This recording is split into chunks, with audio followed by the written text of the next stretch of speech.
Let's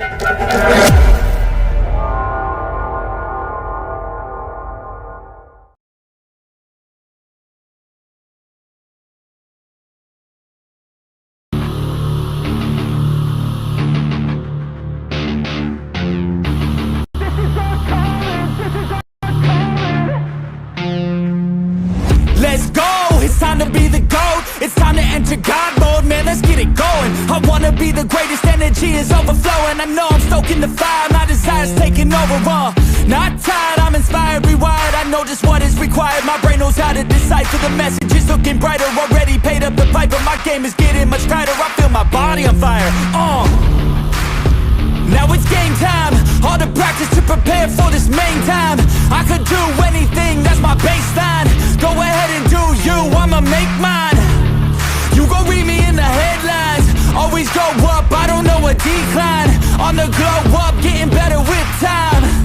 Yeah, I'm about to hit my prime. What's up, MoF? Welcome back. This is The Point After, Episode 5. Season 74 is underway. Week 1 is almost complete. I believe we're waiting on the last game that is being played as we speak right now. That is the Chiefs at the Chargers. So we're just waiting on that game to complete. Then we'll be able to have an advance to Week 2. And we'll get Week 2 started. But just want to kind of go over Week 1, but also I'm going to have to do a draft recap. I try to do this Sunday. I did have 2 interviews in the books. When I went to edit it on, I actually did these on Monday, and when I went to edit them on Tuesday, they were corrupted and damaged.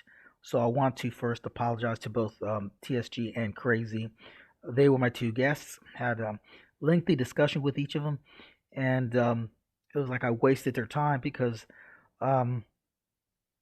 it wasn't. It was just a bad recording, and on top of that, then my recording that I did previous, before I did those interviews, had an echo to them. So, hoping to correct that with. I'm using a new computer to do these recordings. Hopefully, they'll come out a little bit cleaner, and without the headaches I had previously with my other recordings. So, like I said, just want to briefly, what I want to do first is go over the draft recap. I'm going to be quick about it, and it may be redundant to do because we already know the draft happens Sunday. Today is Wednesday. But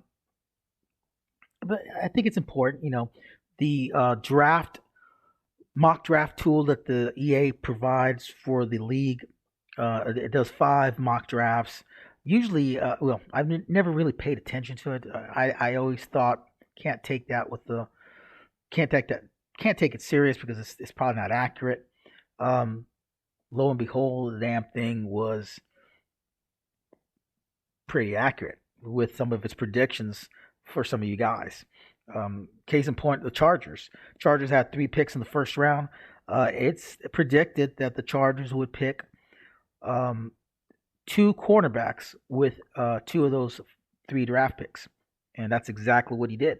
So it predicted that the Ravens would go after offensive linemen. That's exactly what he did, at least with his first pick in the first round. So it missed on a couple. It said Betts would draft a defensive lineman with his first pick at number 3. That was off, but was on point with the Rams and the Lions picking quarterbacks. So not 100% accurate, but something that I may use more as a tool because it looks like it was somewhat accurate. Right on some of you guys. So Greg Jackson, a cornerback, went to the Chargers first. Lucas Magana, tight end, went number 2 at the Vikings. Betts comes in, picks Schaefer at number 3. We knew he was going to go quarterback. He just didn't know which way to go. He picks the best quarterback I thought was in the draft. The best quarterback in the draft goes at number 5. We'll get to that. The Niners go after Polk at number 4, defensive tackle. Turns out to be a normal development. During the draft, Jeff was a little upset because the player that he wanted to pick next at 17 was picked a couple spots ahead of him at 14. Why didn't Jeff go after him? I thought Sharpton was definitely better than Polk. So that's just a question to ask right there, why he did that. But you could also ask the question to the Browns also, why did he pick Peck over Sharpton? Anyways, let's move on. The best quarterback per the game, Nowak went at number 5 to Dallas. Ernest Hall, I think he was a lineman, went to Tampa Bay at number 6. Number 7, the Chargers come back on the board, pick Marcus Graham, an offensive lineman. Bobby Dunlap, quarterback, probably the third best quarterback in the draft, goes to the Rams at number 8. And let me tell you, TSG has him playing like a stud. I watched this game against the Jags. He's got himself a franchise quarterback right there. Bills come in, trade to get the number 9 spot, pick up an offensive lineman. The Browns come in at number 10. They traded with me for that number 10 spot. They pick up Marcus Peck. Again, I think he was the second best defensive end. Best defensive end was Sharpton. The Packers come in and get Ben Peake, linebacker at number 11. Brandon Blade, a defensive lineman, defensive tackle. I thought he was probably the third best defensive tackle in the draft. He goes to the Bears at number 12. The Giants come in, get Duvall, an outside linebacker at number 13. Sharpton, best defensive end. I think the game had him as the best defensive end also in the draft, possibly the best defensive lineman in the game. He goes to number 14. He slips all the way down to 14, and Betts picks him up at number 14. Then the Rams come back in with the pick number 15 that they got for trading Coop, and pick up Troy Ridgway, who is a lineman for the Rams, and he's contributing right away. The Jets come in, pick up I can't pronounce that first name, but let's just A. Harris, cornerback out of A&M. I thought he was going to be a top 3 corner. Hidden development. He ends up being a normal, but still a damn good cornerback that I'm sure Gouch is going to work with. Niners come down the board. They get Tony Barrett, running back. He's going to build up his running back stable after trading McCaffrey over to the Chiefs. Chargers come back on the board with their third pick at 18, pick up a cornerback. Again, the mock draft was right. He picks up 2 stud cornerbacks in this first round. Jafon comes in at number 19, picks up a quarterback. Could say he's the 4th, 5th best quarterback in the draft. Nick Huntington definitely was the shortest quarterback in the draft. Picks him up at 19. Then he wins the Tua sweepstakes. Me personally, I'd go with Huntington. Let him start, develop the kid, get your team better with that kid. Miami comes in, gets Gordon Wall, free safety. Wall apparently has a big impact in this first game against the Commanders. Baltimore comes in with their second pick, get Caleb Goodson, a right tackle. Comes in, becomes a hidden development. So 2 hidden developments for the defending Super Bowl champions in the first round. Wow. Commanders come in at 22, pick up offensive lineman Tyler Kaiser. The Eagles then pick up the third best defensive end in the draft, Marco Weston, who is a speed rusher. I know he was the quickest and fastest defensive end in the draft. So he definitely a kid you could put your hands in the dirt. It's going to get around that edge. Then the Niners come back on, get a receiver at 24, and Trey Hatchett. The Raiders from Vegas get Jerry Brown, offensive tackle, in the draft. They move him to center in the offseason. Jaguars come in at 26, pick up a receiver named Christian Hilton, normal development. Baltimore comes back in on the board, picks up a defensive end, Bryce Rhodes, hidden development, guys. As your defending Super Bowl champion. That's awesome right there. Carolina comes in, picks up Tavarius Hughes, a defensive tackle. Then the Buffalo Bills come back on the board at 29. They pick up Brandon Ingram, free safety, hidden development. Booby and his Saints come in and get Michael Bradham, right guard, hidden development. The Falcons. I don't know if you guys caught my show on Sunday. probably like I said, the Ravens have the best team in the MOF, top to bottom. Falcons are right there at number two, top to bottom. They're the two best teams in the NFC. If if the Ravens' deficiency was at the offensive line, which he addressed in the draft, it looks like the Falcons' deficiency was at receiver. And the reason I say that is because he only had two receivers on his roster Sunday morning before the draft. So, but he had the two best. He had two damn good tight ends. I'm not gonna say they were the best, but he had two stud. I believe they were X factor tight ends on his roster, and two damn pretty good. I can't remember if they're superstar X factor receivers, but he had four catchers already. I just needed depth at that receiver spot to get more hands in there. Not to mention his running backs could also come out of the backfield and catch balls. So he wasn't hurting for catchers, not at all. But at number 31, he comes in, picks up a receiver in the draft, hidden development. I think he was an overall 70, no 71. And to finish off the first round, the defending Super Bowl champions come back in, pick up what I thought was the third or fourth best defensive tackle in the draft in J.J. Humphries. I thought he'd be a hidden development player himself, ended up being a normal development player. So I was a miss on that one. The two that I missed on are J.J. Humphries that the Ravens picked at number 32 and the cornerback that the Jets picked up at number 16, Archimus Harris. I thought he was the second best corner in the draft.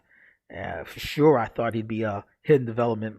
He was a normal as well. So those two, I was definitely I missed the mark because I thought they were both hidden development short shoo-ins, and they were not. So that's a quick recap of the draft. We can go over the grades as well, which you guys will get a kick out of this. The team that had the best grade in the draft was the Arizona Cardinals. B. Hicks comes back in, gets a 79 right off the bat in his first draft. The Booby and the Saints had a 77.5. The Bills had the third best draft grade at 76.67. Might as well just say a 77. Jesus Lord. And then at number 4 was the Jags. Dre had a grade of 76, and he was a little befounded by that because he didn't pick any hidden development players. But hey man, Neon says you had a damn good draft, so I guess it doesn't really matter on that. Betts had a 75.67. Might as well say it's a 76. That's the fifth best draft grade in this out of all 32 teams. Yours truly was tied with the Vikes at a 75.5 at 6 and 7 respectively. Gouch had a 75 at number 8.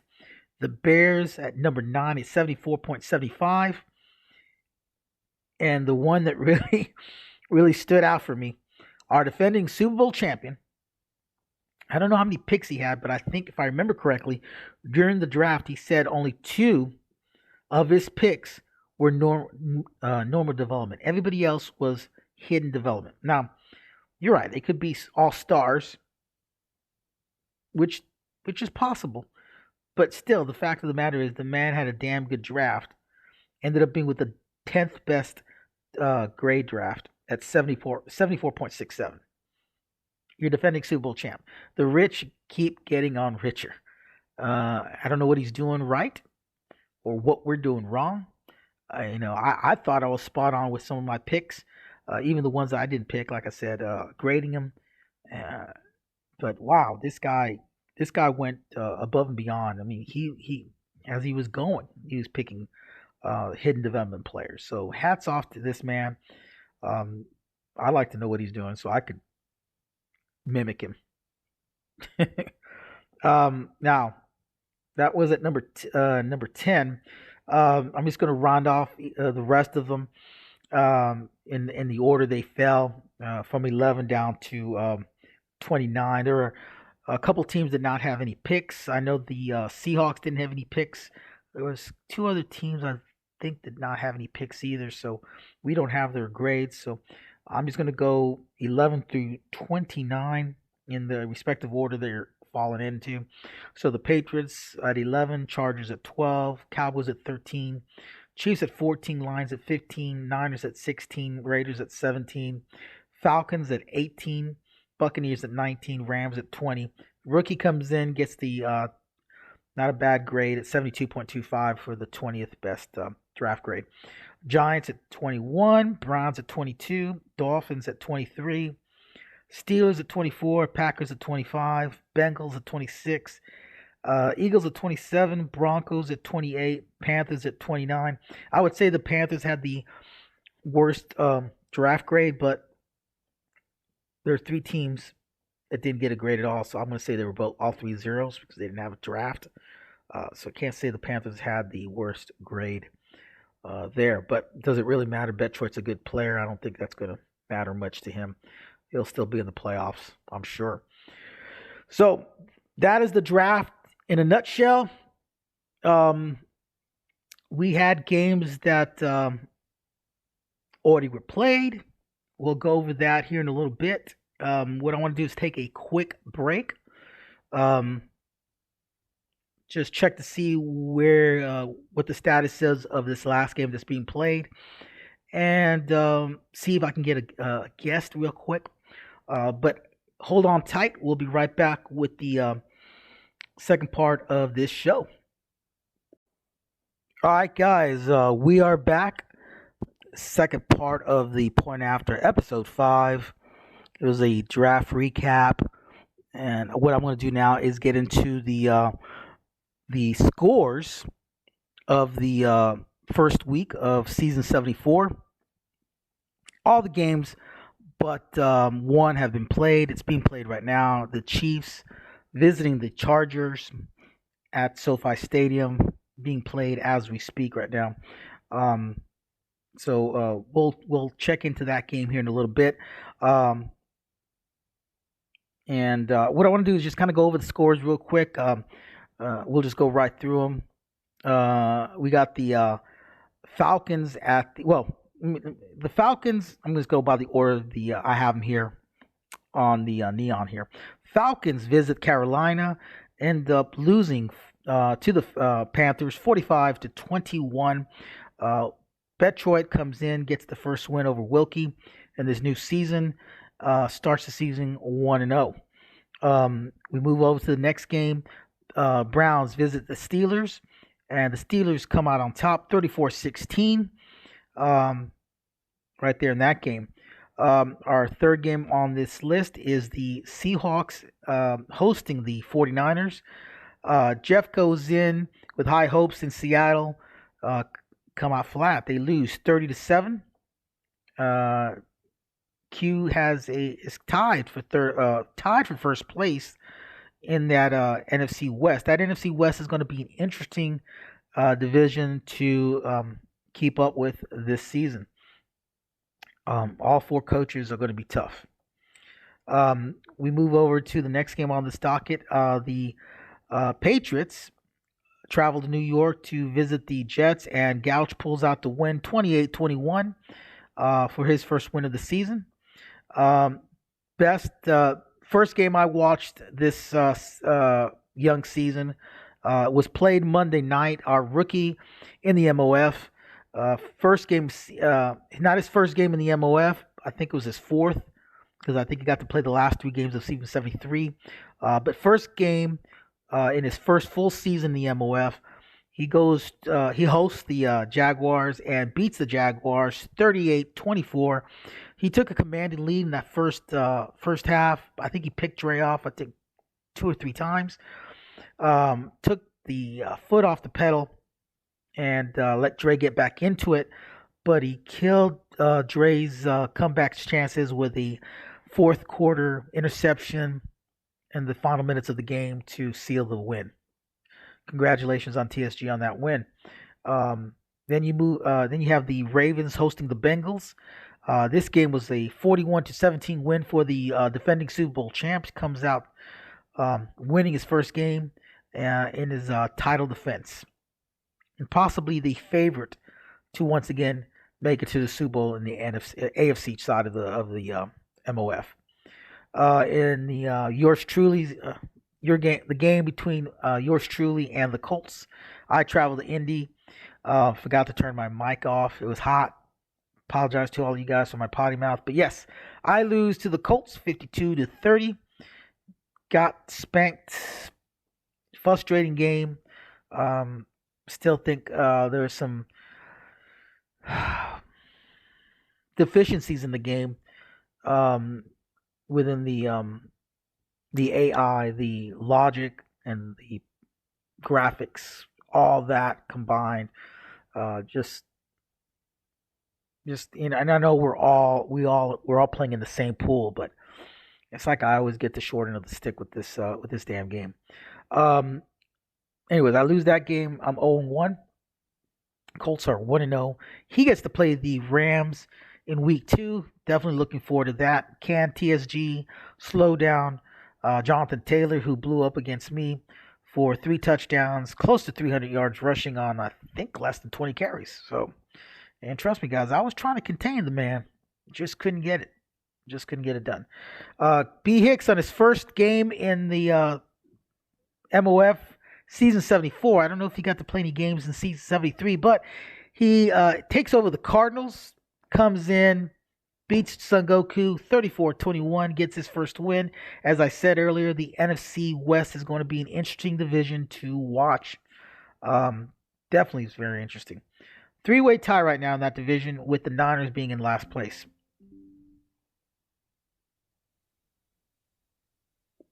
Yeah, Jesus. Sorry, guys. I had to pause it here. My battery's about to die. So, where did I leave off at? Yes, I left off right here. So, moving on to the Eagles hosting the Bills. Eagles pull out the win, 30-24 in that game. Cowboys and Bears played earlier today. Cowboys outlast the Bears 34-31. Apparently, that was a very, very close and wild game. Very entertaining. I did get to watch maybe the first quarter. It was entertaining then. I'm sure it was for the entire game. Of course, the guys will talk about it within the Discord channel.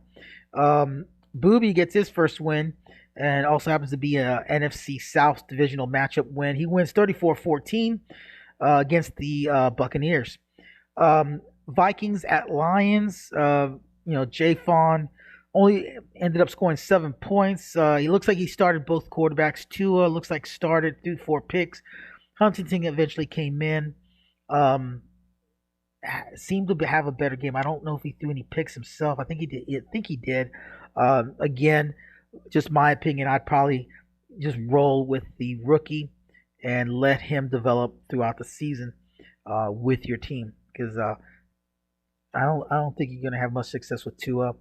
I know it sounds weird, but it's awkward to throw with a left-handed quarterback, especially if you're a right-hander, and I don't know. It's just me. I don't think I could do it. I know I couldn't do it. I remember when Michael Vick was the stud of the Madden franchise. I really couldn't play with the Falcons because I couldn't get used to playing with Michael Vick because he was a left-handed. I know it sounds weird, but again, that's just me. So, anyways, the Lions lose 40-7. Vikings stud tight end goes off. I think he had under 80 yards receptions, but he did have 2 touchdowns. Crazy is not wasting time getting him involved in the game. You move on to the Dolphins visiting Washington in their game. Dolphins and their new coach, Doc Holliday, pull out the win 45-35 over Betts. I'm sure Betts was not happy. It looks like it was a close, tight game. It's still 45-35. You can't be upset about that. It's just one loss. Let's see how Betts turns it around in week 2. You had the Broncos visit the Packers. Broncos pull out the win over Tex-Mex and his Packers 22-17. Big Reg pulls out a win right there. Then you had my week 2 opponent, the Tennessee Titans, and Rocco. They traveled to Las Vegas to battle Mac Daddy and the Raiders. He pulls out the win 39-28. I think I did an assessment on everybody in my division on Sunday morning. I said the man may have King Henry in the backfield. He can ground and pound that ball with that running back, but Rocco is a pass happy coach. The Titans are a pass happy team, and it's going to be a shootout, no doubt. In me, I'm going to have to play some good defense to kind of control that passing game. We shall see what happens. Again, Titans go to Las Vegas, pull out the win, 39-28. Congratulations, Rock, on that win. And with that said, let's see what the status is of our last game being played right now. I don't think it's over yet. With you guys on here, I will pull it up live right now. Here we go. Using my trusty. Let's see where we're at. Okay, nope, not over. We are in the it's in the fourth quarter right now. Damn, I can't see, man. I am a blind old man now. It's 3 minutes or 2 minutes. It's 3 minutes and 17 seconds. Jeez, Lord have mercy, I'm old. Chiefs have this game in control. It's 30-3 right now. They're just pulling away with this game.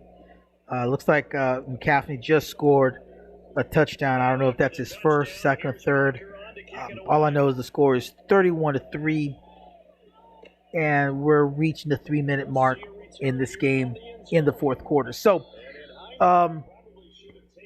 not far from the start of week 2 commencing. So that's where we're at, guys. I'm gonna pause this and go back to.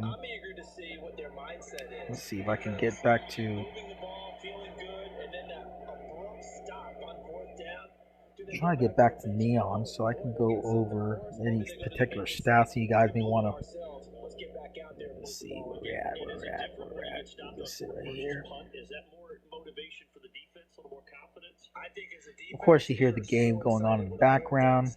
Just thought I'd keep that on so I could keep tabs of it as we're waiting. Get live updates right now as we're going. So let's go over. Of course, this could change based on what's happening right now with the Chiefs at Chargers game.